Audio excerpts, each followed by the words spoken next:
Kaya ito pong eleksyon na ito, kung may pera man, tanggapin nyo, huwag nyo sila iboto. Pero itong mga nakaupong congressman ngayon, i-challenge yung sarili nyo na ipatalo nyo yung mga yan talaga. Patalo nyo. Sobra na sila. May TAEX dahil kay speaker, may AX dahil kay speaker, may tupad dahil kay speaker. May lindol dahil kay speaker. May bagyo dahil kay speaker. May ghost project dahil kay speaker. Hindi mo naman sinasabi.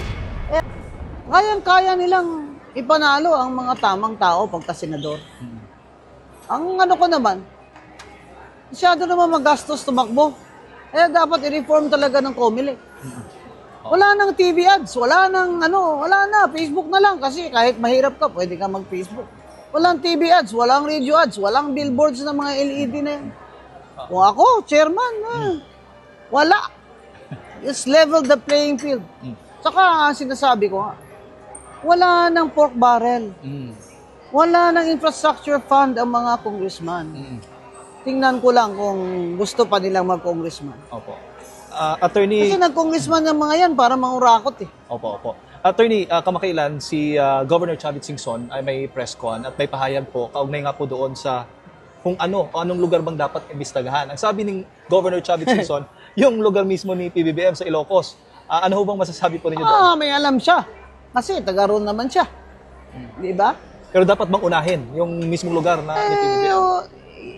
Ang sinasabi natin, lahat ng may flood control, buksan.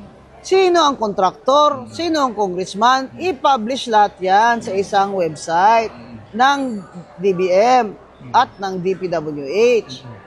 Hindi makita natin kung ilang bilyon ang flood control funds doon sa Ilocos Norte. Tingnan natin. Ang gandang mungkahi yan. And he should know. Tagal-tagal niya na dyan. He should know. Si Manong Chavit should know. Siguro, Attorney, mensahe mo na lang para sa mga kababayan natin. Actually, hindi lamang dito sa Pilipinas. Abroad ay nakamonitor din sila. Nagkikiisa rin po sila sa anti-corruption rally po ngayon. Stand up and be counted against corruption. Kahit sa Facebook nyo na lang, kahit sa picture na lang na hawak nyo yung karatula dyan sa inyong bahay, i-post ninyo.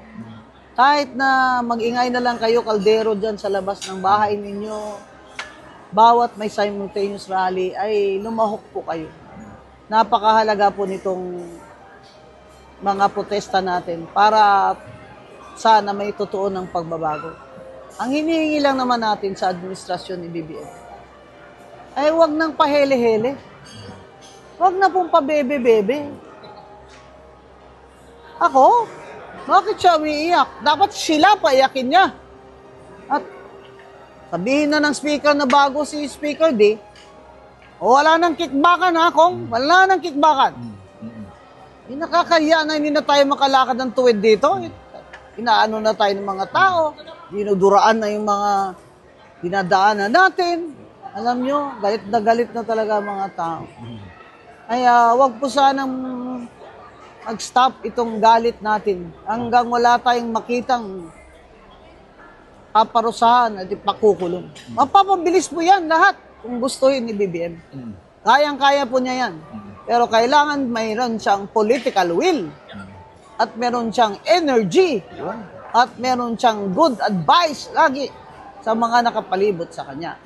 Kaya mga kababayan, wag na nating bigyang masyadong emphasis yung mga binigay na ni BBM ang 60 billion. Yay! Ano ka? 89 billion kinuha mo. Balik mo 60. Tutuwa pa ako sa'yo. Balik mo yung 89 billion namin. Mabayad kami dyan eh. Pati overseas mga marino mabayad ng PhilHealth dyan. Pinirequire nyo yan eh. Tapos kinuha nyo lang yung reserve. Ito namang PhilHealth. Kung hindi naman ito na skandalo dun sa 89 billion ay hindi pa nagbigay ng mga libreng prosthetics, sa paa, libreng wheelchair. Ano ba kayo dyan? Sa dami naman po ng pangangailangan medikal ng mga tao. Gawin nyo nang gawin, magkaya nyo gawin. Diyan sa PhilHealth, wag naman yung bigay-bigay kayo ng bonus sa sarili nyo dyan, Mario.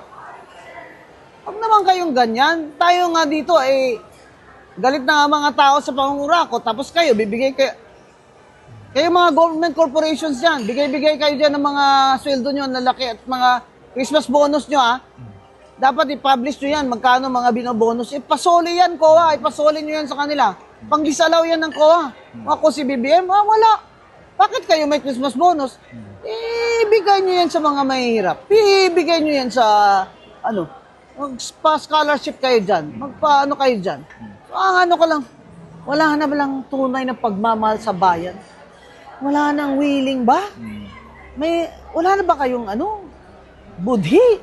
Yan lang po ang tatanong ko sa inyo. 3 taon, walang no new investments, walang bagong trabaho, walang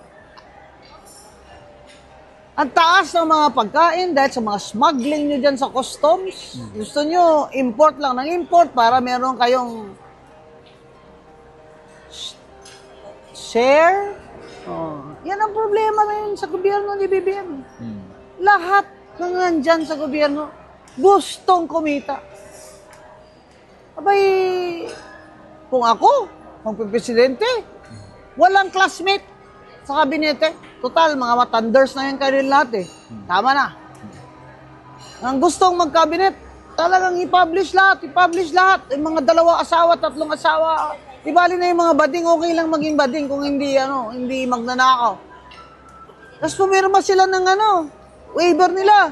Na pag sila ay nahuling nagnanakaw, sila mismo puputol ng 3 daliri nila sa bawat kamay nila. Ma'am, wala na po magsisilbi niyan. Hindi, meron pa rin. Meron pa rin mga taong mabubuti, matatalino, at may pagmamahal sa bayan na magsisilbi. Kaya lang, yung mga pinili ni BBM, siyempre, pinili niya siyempre yung malapit sa kanya. Mistake yan. Kahit kay Digong noon, kay Duterte, mistake yun eh. Palibutan mo lang ang tao ng mga kaibigan mo. Hindi na sila magsasabi sa'yo kung presidente, baka sama yata ang nito sa mga tao. Kaya lagi ako sinasabihan ko mga kaibigan ko, kantsawan niyo ako. Kantsawan niyo ako pag may ginagawa ako mali. Para maituwid ko. Kaya, mga kababayan, 2028 election na naman. Pera din natin ginamit nila pambili ng boto nila. Ginisa tayo sa sariling mantika, mga hayop na yan, animal. Kaya ito pong eleksyon na ito, kung may pera man, tanggapin nyo, huwag nyo sila iboto. Pero itong mga nakaupong congressman ngayon, i-challenge yung sarili nyo na ipatalo nyo yung mga yan talaga. Patalo nyo. Sobra na sila. May TAEX dahil kay speaker, may AX dahil kay speaker, may tupad dahil kay speaker. May lindol dahil kay speaker. May bagyo dahil kay speaker. May ghost project dahil kay speaker. Hindi mo naman sinasabi. Kaya, managot dapat si Romualdez at si Saldico at si BBM, sir. Huwag niyo po silang proteksyon. Managot na po ang dapat managot. Gusto makita ng tao na may ipakukulong ka sa loob ng 3 taon. Kaya, mag-aabang po kami. Samantala, ang mga protesta po ay magpapatuloy para sa bayan. Maraming salamat po, Attorney Guanzon, ang inyong lingkod. Ayun, t-shirt po tayo. Yung t-shirt, may dalang t-shirt po si Attorney at ipapakita niya po sa atin, mga kababayan. Galing ako Luneta, papunta na ako ng EDSA. Ando naman yung grupo ko. Ayun. Yung Wag Kang Kokorap. Ayun. Yan. Matagal na tong grupo eh. I think 2 years ago pa eh. Opo. Ngayon, timing talaga. Kaya mga kababayan, makilahok kayo sa rally. Kahit saan, sa mamalapit sa inyo. Maraming salamat po. Kita-kita po tayo ulit. Thank you, Attorney. Thank Salamat you so much. po. Opo.